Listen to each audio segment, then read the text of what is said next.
তথাকথিত বিডিআর বিদ্রোহের নামে হত্যাযজ্ঞকে চালিয়ে দিয়ে আমাদের বিডিআর বাহিনীকে বিলুপ্ত করার এক নীল নকশা থেকে আমরা যাতে বাঁচতে পারি এই জন্য, এবং আমাদের বিরুদ্ধে তৎকালীন সরকার আমাদের বিরুদ্ধে তথাকথিত বিদ্রোহ মামলা দিয়ে আমাদের 18,000 বিডিআর কে এই বিচারের আওতায় নিয়ে আমাদের চাকরি থেকে চাকরিচ্যুত করা হয়, কাউকে জেল খাটানো হয়।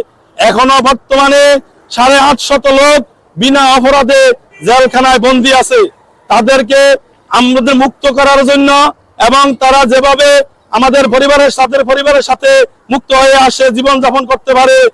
বিডিআরের পরিকল্পিত হত্যাকাণ্ডে যারা বিচারের আওতায় এসে এখন পর্যন্ত বন্দী অবস্থায় আছে তাদেরকে আমরা মুক্তির ব্যবস্থা করা হোক, এবং আমাদের 18,520 জন বিডিআর সদস্যকে চাকরিচ্যুত করা হয়েছে তাদেরকে চাকরিতে সকল প্রকার সুযোগ সুবিধা দিয়ে পুনর্বহাল করা হোক।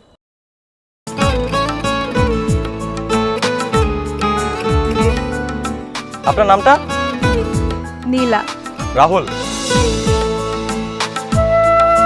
ওকে, এই মেয়েটারে তোর ভাবি সবাই কেমন লাগবে?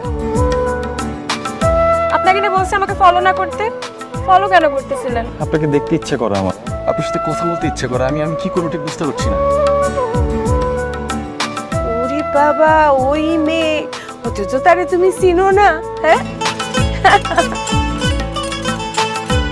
কি মায়ায় তাকাও তুমি, একটু দেখে চোখের খেয়াল, তোমায় দেখার তৃষ্ণা ভীষণ।